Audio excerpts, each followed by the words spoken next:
The Fox 61 News at 10 starts now.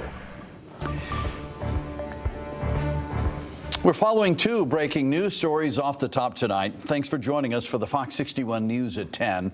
Fox 61's Stephen Reels in Waterbury, where a public school teacher has been charged with harmful communication with a minor. Hughes has been on administrative leave since December 31st of last year, and that's also when the Waterbury School District was made aware of these allegations. According to the arrest warrant, this all started after the victim's mother called investigators about the messages. Hughes was later arrested Wednesday afternoon on a $50,000 bond and charged with inappropriate communication with a minor.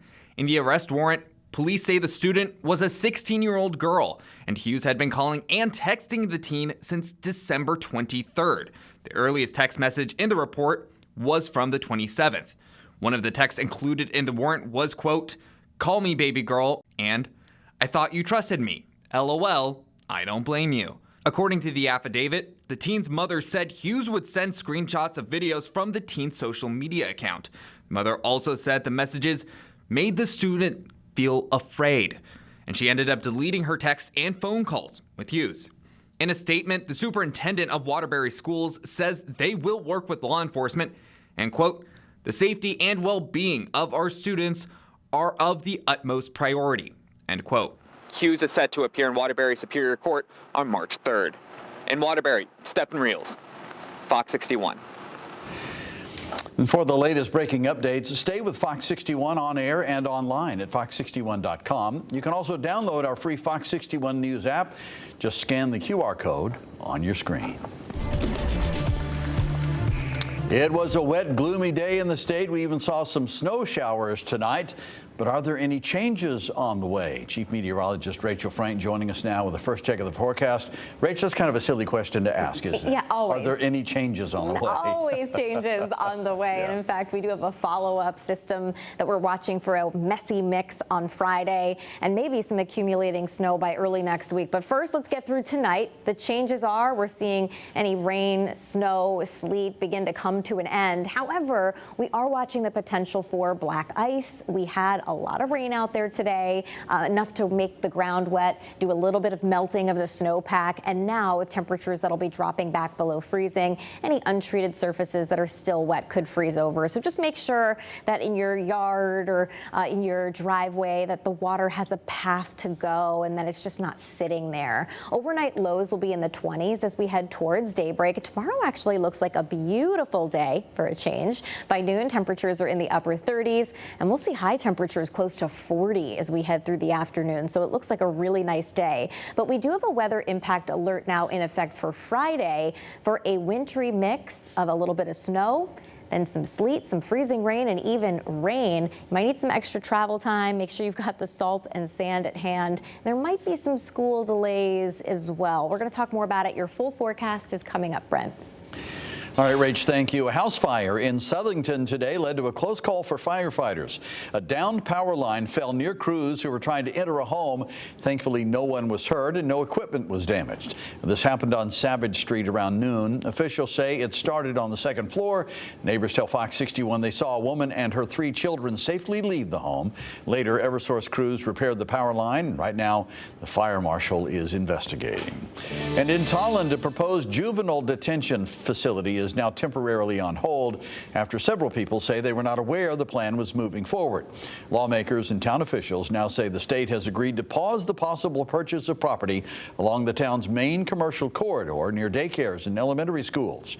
The decision follows a meeting with judicial branch and state officials facilitated by the governor's office.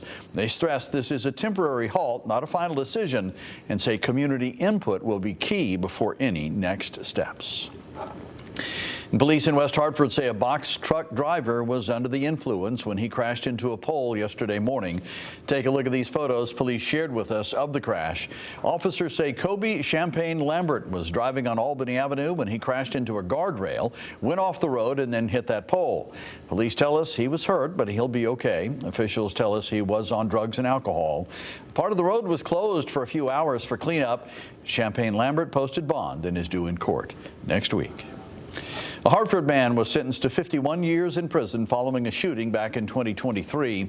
Police say Chan Williams Bay shot two people, killing one and hurting the other. On August 6th, Williams Bay went to the Sunoco gas station on Weathersfield Avenue. Investigators say the surviving victim told them Williams Bay started talking with them and 24-year-old Jordan Phipps. It's unclear what was said before the video. The video shows Williams Bay pulling out a firearm and shooting the victims and then taking off. Phipps died at the scene. A jury found Williams Bay guilty last December of manslaughter. I was in very deep shock. I'm still like, it's like a bad dream. A deadly shooting over the weekend in New London has rocked parts of the community. Neighbors say this isn't the first deadly shooting they've had in the area, but it's the first they've had to deal with in years. Fox 61's Tim Lateau has the exclusive interview with a heartbroken and shocked friend of the victim. Community members are shocked by what they call a senseless act of violence. I spoke with a friend of the victim who says he was a good person who didn't cause any trouble. When I heard that it was him, I couldn't believe it. I was just like, Greg, no, because he wasn't a violent person. Ruben Johnson Santiago is still in shock. His friend, 42-year-old Gregory Williams, was shot and killed on Connecticut Avenue, according to New London police. He was walking, a car stopped. There was an exchange of words, gunshots. I believe he was hit in his leg, and he ran to a friend of ours' porch, and our friend was trying to give him medical aid. Johnson Santiago says neighbors told him they heard several loud gunshots and saw assault rifle shell casings in the road. Police are still looking for more video footage. No suspect has been named at this point. Johnson Santiago says that's extremely difficult for Williams' mother and brother. He's taking it very hard, but he'd been with me most of the day, and we had a really good conversation. Hugged, cried. I let him just vent, let it all out. Johnson Santiago says Williams lived in the area and they were friends since childhood. He's proud of the effort Williams made to overcome challenges in his past. He was fighting some demons, but he was working on himself. Johnson Santiago says he will miss his friend's humor and rapping the most. Before I even got next to him, I would already start laughing because I knew he was going to say something funny to make my day. He says he had lunch with Williams just 2 days before the shooting. He couldn't imagine it would be the last time he saw him, but he's grateful for their parting moments. And that was our last conversation. I gave him a hug. I told him I love him because, like I said, he's like my little brother. And as police continue to investigate the shooting, we'll also bring you updates as we learn of them. In New London, Tim Lateau, Fox 61. Well, developing tonight, officials on both sides of the U.S.-Mexico border are now searching for clues about the missing mother of Today Show host Savannah Guthrie. Cheryl Hubbard has the latest. 18 days into the search for Nancy Guthrie, and investigators are looking to Mexico for any leads in the case. A source telling CNN investigators have now briefed U.S. Border Patrol and Mexican law enforcement authorities. Scrutiny about people crossing from the U.S. into Mexico and the number of vehicles that are stopped is far less than vehicles coming the other way. So if you were only going one way, it might be a calculated risk you'd be willing to take just to get into Mexico, where far fewer law enforcement authorities would have been looking for Nancy Guthrie.